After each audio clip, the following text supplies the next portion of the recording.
You can spend lots of time going on YouTube, reading people's blogs, even listening to podcasts like this. But if you can find someone you trust and you understand what they're teaching, they can save you time if you just follow them, if you dive into what they're looking at teaching you.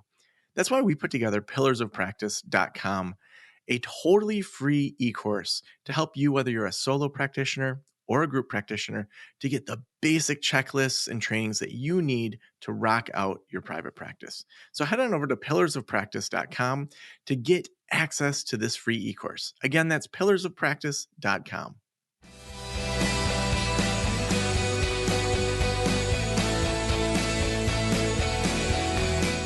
This is the Practice of the Practice podcast with Joe Sanok, session number 883.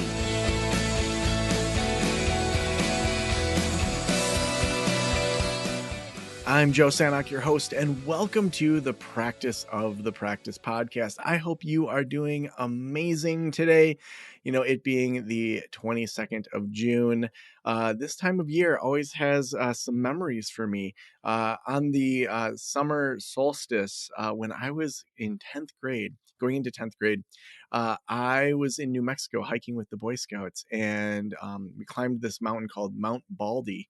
And when I was up there, there was actually a pastor that came and told my dad and I that my grandpa had passed away. And it was this whole thing to get out of the wilderness and to get on a plane. And, this was pre, 2001. And so my dad had actually forgot his ID. And we had to figure out how to get on an airplane. And every year on the 21st of June, which was actually my grandfather's favorite day of the year because he could garden late into the day, which he did that day.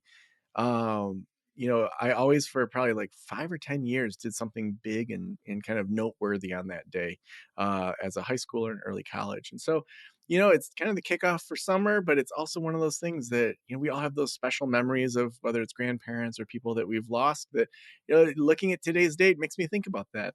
And, having that why of why we do therapy, of figuring out how we do care, of having more time with our clients, is really a big thing that we're talking about today. And I'm really excited because Danny Fried is going to offer us some amazing advice and discussion around measurement-based care and how to have more time with our clients and not as much time doing progress notes. Danny Fried is the founder and CEO at Blueprint, which is a software as a service platform for behavioral health organizations to easily measure, demonstrate, and improve quality of care at scale. Prior to Blueprint, Danny led product and design at Trunk Club, which was acquired by Nordstrom. And I was a customer of Trunk Club. That's crazy. His marketing worked on me, and I did some Trunk Club fashion stuff. And co-founded Companion, which is an award-winning personal safety and security app used by millions of people worldwide. It's been featured on CNN, Today Show, Business Insider, and more. Danny, you are a powerhouse. Welcome to the Practice of the Practice podcast. Thank you, and appreciate that that awesome intro. It's great to be here. Yeah, it was funny. I know I interviewed you a couple years ago, but I don't know if Trunk Club just wasn't in your bio, but I just was like, what? Look at that. Great years at Trunk Club. It was really fun. Fun fact. I was doing product and design there for a few years, and I would try and dog food the product, so I would actually be a stylist, kind of secretly, and actually found out how to sell clothes, which was a fun experience. Yeah, well, like before we dive into, all the therapy stuff, what from Trunk Club and, being a product and design person in that world, what do you apply from that in your world now or when you're working with mental health professionals?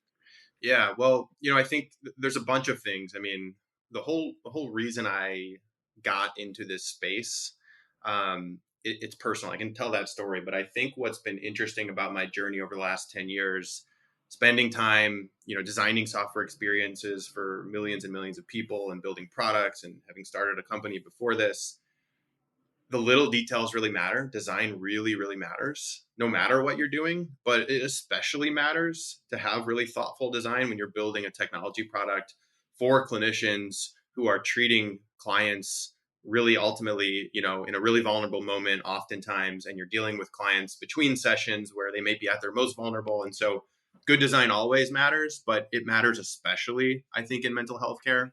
And so from day one, we've thought, for hours and hours about every little detail that goes into the experience with Blueprint from both, the clinician side and the client side. And there's always more work to do, but I think that stuff adds up over time and really makes a big difference.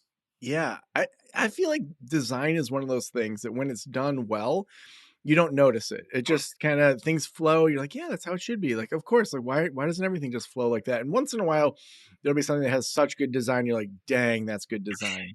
Totally. But then, when design is done bad or poorly, it stands out like a sore thumb where you're just like, "Oh my word, this is so unnecessarily frustrating."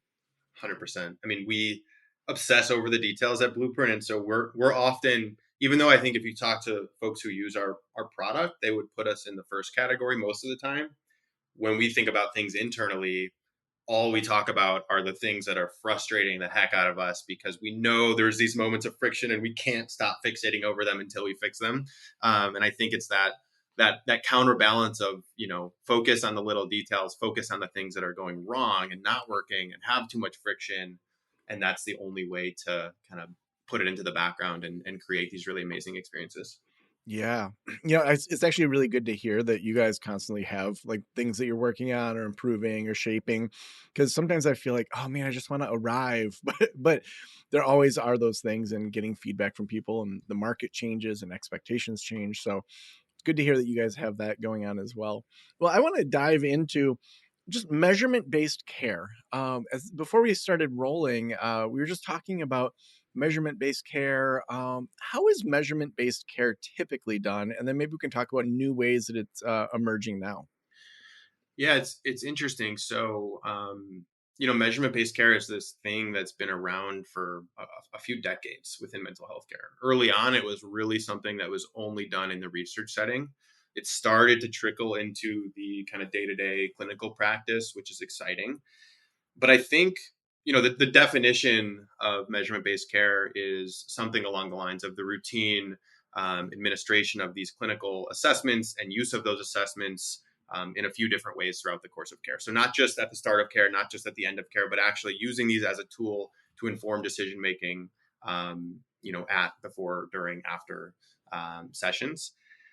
What's been, I think, interesting and a exciting thing that we've stumbled into is that there's so much more value that we can deliver to clinicians beyond just a PHQ-9 every 2 weeks, for example. And so from day one, but also especially over the last 12 months, we've been thinking a lot about how do we expand this definition of measurement based care? How do we maybe even rebrand what measurement based care means, so that it's not just collecting data for data's sake? Because I think that's the connotation that most folks have when they think about or hear measurement based care, and actually making this a thing that's really valuable in really actionable ways for a therapist at the point of care and for their client throughout the course of care. Yeah, I mean, that idea of data for data's sake. I remember when I worked at community mental health or Catholic Family Services, all these places where they'd have their monthly audits and then their quarterly audits, and it was because every 3 or 5 years they had some national audit and they wanted to make sure that they weren't redoing files, Right. incorrectly, and it was all for this auditing agency without any sort of meaning behind it that, oh, like this happened in the session and here's the numbers and here's how I'm going to then change my mode of care because of it. um, uh, what are you seeing happen with kind of data equating more to action than just data for data's sake? Yeah, so there's really two things. I think early on, maybe when we last talked, like there is some initial appetite in the market for data's sake, right? Like there is value in having this data, but what I think we've realized is that most clinicians don't care about data, but they do care about two things. Number one, they are motivated and driven to do their best work, and I think that's kind of near and dear to everyone's heart who is in this space and in the therapist seat. And number two, they're probably struggling with the amount of documentation and progress notes that they have to keep up with. That's probably eating away into their free time, eating into the time they might spend with clients. Um, and so what we've kind of done over the last 12 to 18 months is build Blueprint into this tool that can, yes, capture data, but translate that data into guidance for clinicians to do their best work during a session. and using that data to essentially write your first draft of your progress notes for you to save you, anywhere from a couple hours to a dozen hours per month, depending on how you're using it. Mm. I want to dig into the progress notes in a minute, but before we move there, tell me a little bit more about what that looks like when it comes to measurement based data informing the clinical session. Because I'm thinking about, when I first got licensed, I worked in Michigan's Upper Peninsula in this rural town called Escanaba, and probably had 15,000 people. People would self-report something. I might even make something in Word for them to tally mark, how many times they were frustrated in a day. Like there weren't many. I mean, I had a Palm Pilot at the time, so it's not like there's a lot of apps going on. But that was the extent. I might do an assessment here and there if we really decided we wanted it. But then the agency was like, we're not going to pay for all these assessments. So Yep. then I'm, as a new clinician in the middle of nowhere, with my treatment planning and going through all these different interventions we could do. Now granted, that was circa 2004 2005, and I know we've come quite a long ways in 20 years, but like, what does it look like for a new clinician now if they're using measurement based data to like help them in the actual sessions? Yeah, well, I think it can still be lonely, right? And I think especially with a lot of the move to telehealth, it can be even harder to get guidance and support and training, even if you're in, the heart of New York City or Chicago, and, you still might be delivering care in a remote environment and in some ways on your own. And so there's a couple of things that have, I think enabled this type of approach to really take shape and move into the mainstream. You mentioned, Palm Pilot. Now almost everyone is carrying around this smartphone, which represents this opportunity to capture data in real world settings throughout the week, which makes up 99.9% of an individual's time outside of that session. And so the first thing we do is we capture all this different data. So it's clinical assessments, think PHQ-9, GAD-7. We have hundreds of those. We make it really easy. We make them smart so that you can actually kind of interpret how those scores look. Number two, we actually can administer homework through Blueprint. And so you can go in and you can assign DBT diary cards or CBT thought records or even daily journals, depending on what your approach to care is. And then number three, you can also capture things like exercise and sleep and other what we call passive behavioral signals in the background, which you can then incorporate into treatment planning, in addition to that self-report data. And so, these three things serve as the inputs for then what we do, which is generate what we call a blueprint. So we're taking all this data that we're capturing throughout the course of the week between sessions, and we generate this blueprint for the clinician, which they pull up typically, at the start of a session or a couple minutes before a session. And we essentially translate this data to try and mimic a therapist's typical workflow.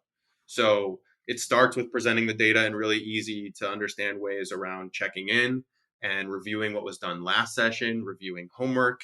Then you get to the section around actually delivering interventions. And depending on what has transpired that we've captured over that last week, Blueprint might surface up specific interventions that may be relevant. So, for example, let's say client reported suicidal ideation through the PHQ-9 throughout the course of the week. We might present you, if you're a DBT therapist, with a number of different DBT interventions that might be relevant at that point in time based on the data that we have.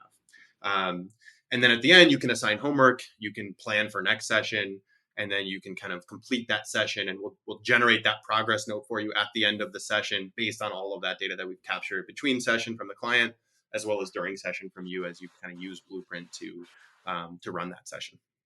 Mm. So then, take your typical therapist that, is first, second year out of grad school. What sort of things, if they're dealing with depression, anxiety, things like that, walk us through kind of with that framework you just shared. Like, what would their experience be that, someone's showing up, and then what types of, blueprints would be, given to them as examples to get them going? Yeah. So, the first thing the blueprint does is it'll call out any critical events that have been identified and identify how that client is progressing towards their treatment goals. So this is a combination of things like mood and energy and sleep scores and social connectedness on a self-report basis, as well as these clinical assessments. And these clinical assessments, I think, sometimes get a bad rap. They're often pretty clunky and cumbersome to use. So we've tried to distill them down to just the most important things and make them frictionless for therapists. So, for example, if I'm administering a PHQ-9 for a client who has depression or one of the other depression related assessments, Blueprint will actually tell you what the percentage change was since the last assessment, if that's significant, how that maps to the clinical guidelines around that assessment. So we're not going to just say, hey, it was a 17 on the PHQ-9, good luck, right? And then based on that result, we may surface up different homework assignments that might be relevant. We may surface up different interventions that might be relevant. All of this is going to be personalized down to you as the individual client, as well as the clinician and whatever your treatment modality is. But we have a wide range of different homework assignments, a wide range of different interventions. And even if we're not surfacing those up, we have this library of interventions that has all this guidance baked in. So let's say, let's go back to the earlier example. Maybe there's indications of suicidal ideation that I uncovered during the session. Well, Blueprint has a safety plan intervention that I can use and put together in collaboration with my client during a session. I can send it to them afterwards. And that safety plan intervention is going to come with prompts and guidance and guidelines according to best practices out there that are going to help me as maybe an earlier clinician actually put together that safety plan. And figure out the best ways to do it. And so the alternative is, you're looking through workbooks or you're going from memory or you have, a one pager, a resource guide, something like that, that probably lives in, a file cabinet or a bookmark folder, or a tab open on your browser. And we try and take the best of the best information that's out there. We have a whole clinical team that curates all that information and put it at your fingertips when you need it. And really try and make this as simple and frictionless as possible.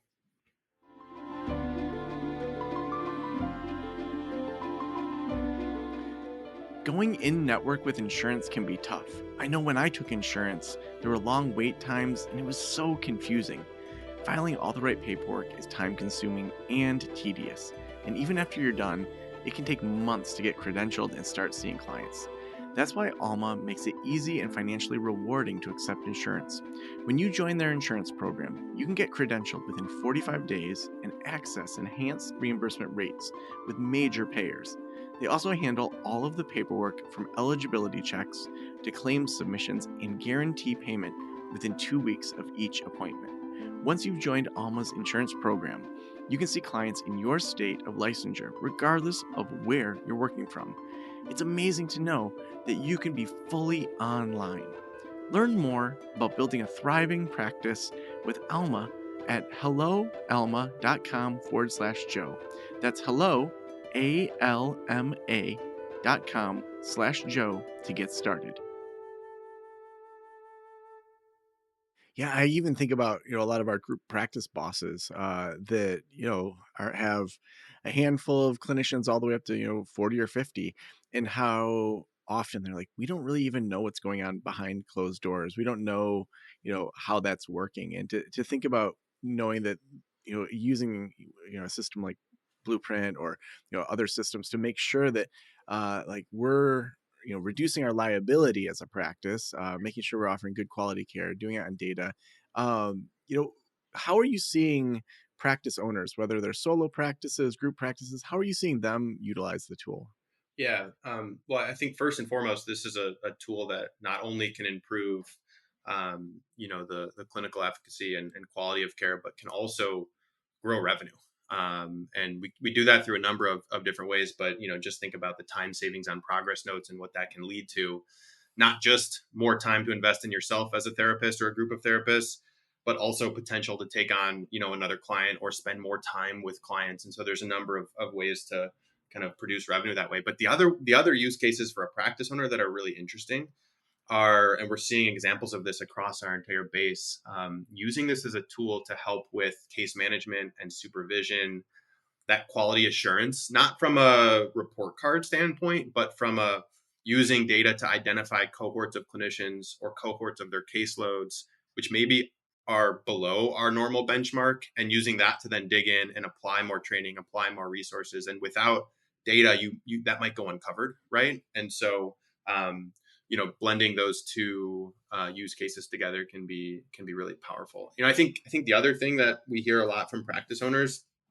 is they're looking for ways to differentiate their practice, whether that be to prospective clients, whether that be to prospective clinicians or current clinicians that they're really thinking a lot about retaining, or whether that be to payers. Um, when you use Blueprint, you're not only empowering your staff to do their best work in less time, you're also building up this really, really valuable and robust outcomes data set, which you can then use to differentiate yourselves as a practice and not just say how effective you are, but actually show off with real objective data how effective you are to prospective clients, to prospective clinicians, to those payers, and use in various ways. So that's certainly something that's an interesting byproduct once you start using the platform that you kind of get on top of all the other benefits. Yeah, so awesome. We'll talk a little bit about the progress notes and how that works. Because I don't hear any therapists that say, "I wish I was doing more progress notes and paperwork." And I so know. even just that pain being reduced is like so awesome. So how does that work? What's it look like? Do people can they customize it after the suggestion? Yeah, walk us through some of that. Yeah, it's funny. I've met with thousands of therapists and practice owners at this point, and I have not yet met someone who enjoys doing their progress notes. And I don't think I ever will. Everyone kind of recognizes, this is something we have to do. It is important, right? Everyone recognizes the importance, but almost everyone I talk to is struggling to keep up, or their staff are struggling to keep up, which has all sorts of other implications in some cases in terms of cash flow and documentation and whatnot. Um, so the way that it works is we essentially take all of the data that we've captured for an individual clinician and client. So that's assessments that were completed throughout the course of the week. That's homework assignments that were completed. That's maybe critical events that we've identified, as well as any data that was shared with us during a session. So that might be the metadata around, hey, I delivered XYZ intervention. Hey, I assigned XYZ homework. We're not listening into, we're doing any session recordings, but we have all of this data where we actually understand which interventions were delivered, what those outcomes are looking like, what the specific homework assignments were. And we can use that to essentially generate a first draft progress note. And so the way we do that today is we give you a bunch of different progress note snippets that you can then compile into a SOAP note, into a DAP note. You copy and paste those into your EHR. So it's super simple, one click, copy, paste. And then you can edit and adjust as you go. It's a new feature for us. We launched this in, I think, January, February of this year to our full base of clinician users. And the response has been overwhelmingly positive and exciting. And so we're going to continue to improve this feature, add more functionality, more templates, more data inputs to really try and make this this process of progress note writing and documentation not only a lot more efficient, but also a lot more effective, and really allowing practice owners to configure these templates according to their best practice guidelines for their specific markets and their specific payers. So there's a lot more to go here, but even today, that copy paste feature is going to save the average clinician about 10 hours per month on progress notes if they're using Blueprint across their full caseload, and that should only improve. Dang. I mean, you figure 10 hours a month, even at $100 a session, like that's It's $1,000 in extra revenue or, time, that you could be doing other stuff. That's amazing. In the last little bit here, since we have the time, I would love to hear your thoughts on, like the intersection of technology and mental health because it seems like people fall in a couple different camps. There's people that are really into technology. They feel like it can enhance things tremendously. It's a huge time saver. The creation of apps, all of that. There's people in the middle that maybe are thinking, yeah, this is great. It can be a good addition to it. And then there's people that are very against most technology interventions. I'm not talking like EHRs or you know resources, but when we talk AI in a lot of our membership communities, there's some benefits to it for sure of helping people come up with blog post ideas, coming up with all sorts of ways of using AI.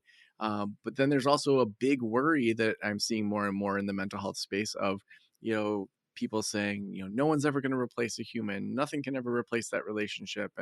And even though that's true, there's also a lot of new apps coming out using AI to support people at 3 a.m. when they're feeling, Right. upset and want to talk to an AI bot that just helps them get through till they can see their therapist. So there's a lot, not necessarily, I don't necessarily have a here's the question, but more of just raising the topic of the intersection of technology and mental health. Like, how do you think through that? And what kind of conversations are you hearing from therapists that are in the tech and mental health spaces? Yeah, I think it's a really good question. I think it's a little all over the board right now. I think people are excited and nervous and scared, and I think that's all good and healthy. And I think the debate around this is all really important.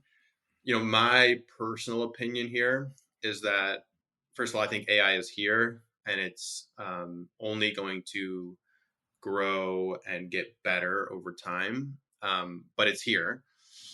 But the way I think about AI is I personally don't think this is something that's replacing a human or replacing a therapist, at least not anytime soon. The way I think about these tools are, how are they going to enhance and augment humans to be more productive, more effective, more efficient in various ways? And how do we leverage them to help us as humans do our best work, hopefully in less time?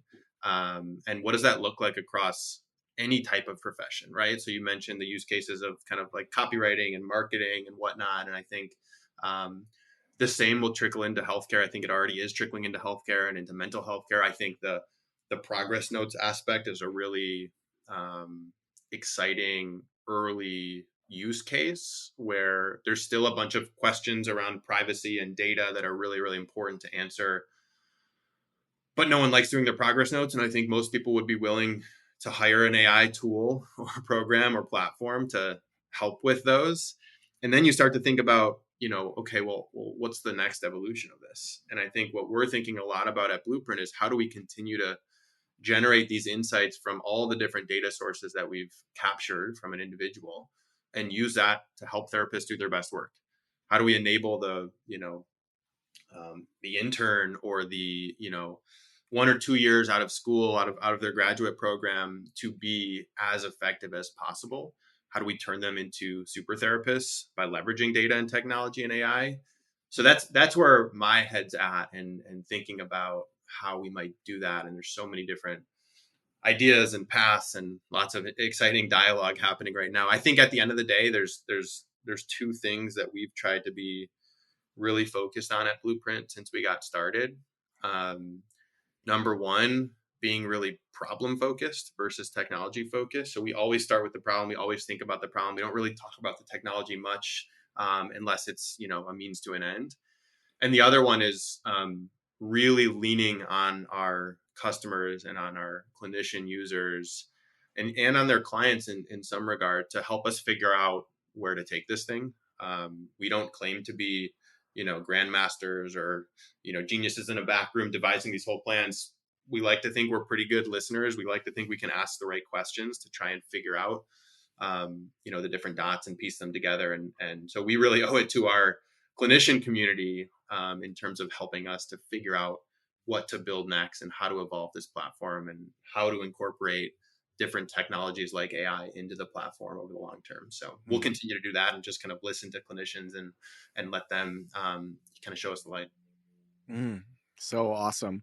Well, the last question I always ask is, if every private practitioner in the world were listening right now, what would you want them to know? Yeah, I think the thing I would say is something I heard on a podcast a couple of months ago that was not about therapy at all. It was actually interviewing the founders of Instagram.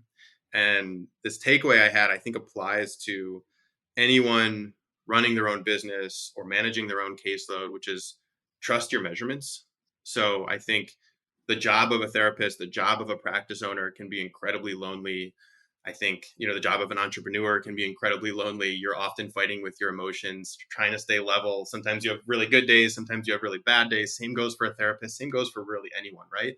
Um, and I think what their message was, and what I think really resonated with me, is trust your measurements, right? The same way a pilot who's flying through clouds trust their measurements. They don't look out the window and make assumptions. They trust their measurements, and they really believe in those measurements. I think that applies to running a practice. I think that applies to managing a caseload, and I think that applies to a lot of different things. But I think within therapy, one of the things that we've been focused on is how do we collect those measurements and make those measurements really useful. And so I would just really encourage people to, if they have a connotation around measurement based care or data or technology, it's totally fair and valid.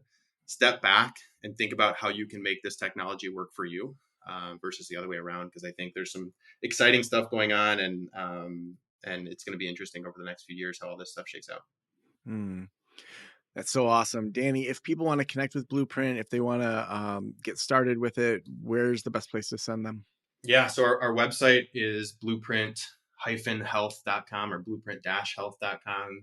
You can also reach out to me directly at Danny@blueprinthealth.com, and myself or anyone on our team would be excited to chat and learn more. Oh, Danny, thank you so much for being on the Practice of the Practice podcast. Thanks so much, Joe. Appreciate it.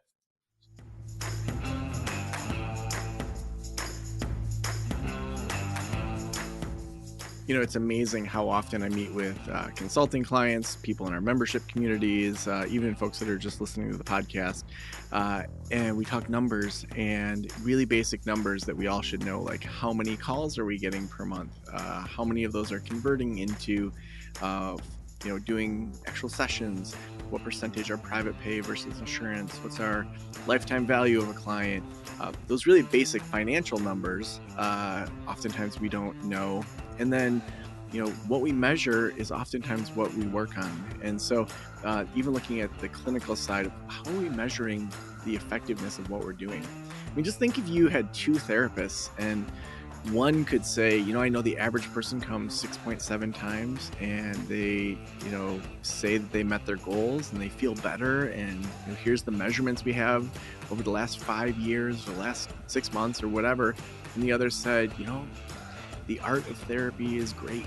And I don't know really if people get better, but it's artistic. Like, sure, there's a place for the art side and the non-measurement side of private practice, but there's also a lot of value in what we measure. And so I hope that you think through that lens that Danny gave us of, let's measure a little bit more. Let's use resources like Blueprint to help us leverage that power of technology to do the work that we are doing. Not to replace the work, but to do even better and more effective work, and to not freaking do progress notes for like a whole day. 10 hours a month, that's no joke. That is a lot of time savings. So again, if you're looking to connect with Blueprint, that's blueprint-health.com. Also, we couldn't do this show without amazing sponsors. Our sponsor, Alma, knows that going in network with insurance can be really tough. Filing all the right paperwork, it's time consuming, tedious, and even after you're done, it can take months to get credentialed. You can build a thriving practice through Alma over at helloalma.com/Joe. That's hello, ALMA.com/Joe to get started. You will see a little quote from me there on the same page as Esther Perel, which that's a pretty big deal for me to be on the same page as Esther. So thank you so much for letting me into your ears and into your brain. Thanks a lot. Talk to you soon. Special thanks to the band Silence is Sexy for that intro music, and this podcast is designed to provide accurate and authoritative information in regard to the subject matter covered. It is given with the understanding that neither the host, the producers, the publishers, or guests are rendering legal, accounting, clinical, or other professional information. If you want a professional, you should find one.